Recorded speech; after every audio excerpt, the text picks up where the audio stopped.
I was performing at the Stress Factory in New Jersey. I was living in New Jersey, and everything was closed, so no one could work. And then even when it was sort of coming back, still comedians couldn't work, entertainers weren't working. My friend Vinny, he calls me up. He's like, Jimmy, because everyone's also trying to figure out how to beat the system. Oh, we're going to put a tent in the street. People doing anything to make a business. He had a tent outside, which was hilarious because it was behind a parking lot. So every once in a while I'd be doing a show and you hear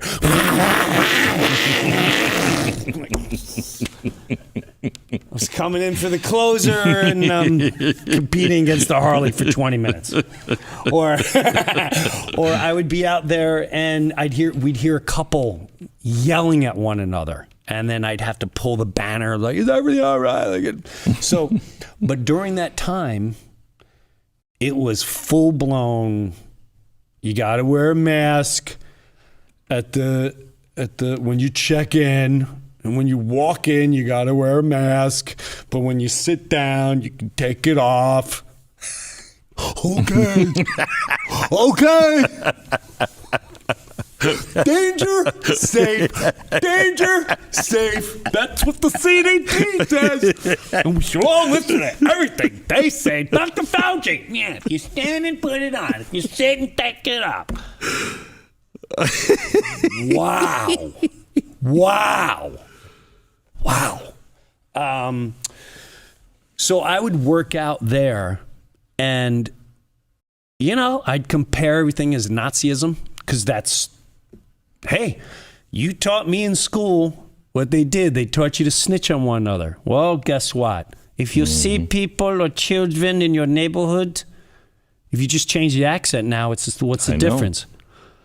You put on a little, the little happy dress and like, if you see anyone outside, they're a danger to society and you care about your family and children, don't you?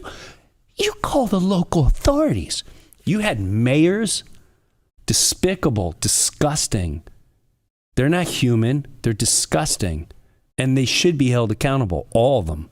Every single last one of them. Every mayor, every governor that shamed you, terrorized you, tore your family apart, made you lose your job, divided everybody. That was the most disgusting display of humanity. And these are the people that are controlling my life and your life, that they're taking my money from and doing whatever they want with it. I don't have a choice where my taxes go. So that time, that's how I saw it. I saw it as a complete takeover. And in my own house, these kids are all indoctrinated. So the kids are like, Dad's crazy. Hey, man, your father's putting up. And I saw what they were going through. I had nieces. I had my daughter come up to me, and a niece that I love said, Dad, is everything cool? Because everyone thinks you're making wacky videos. And I understand why it happened, but that's why I had to get that out there. And no one was talking about it. Everyone was still like, I felt we're at war. 100%. This is war, however you want to describe it. It's a war in your common sense. It's a war on the control of your life. It's the war on your spirituality. It's the war of your conscience and your mind. And it's not a game. It's real. And unfortunately, humanity doesn't believe that evil exists. And boy, does it exist. Does. And you'd be horrified when you realize where they're all located.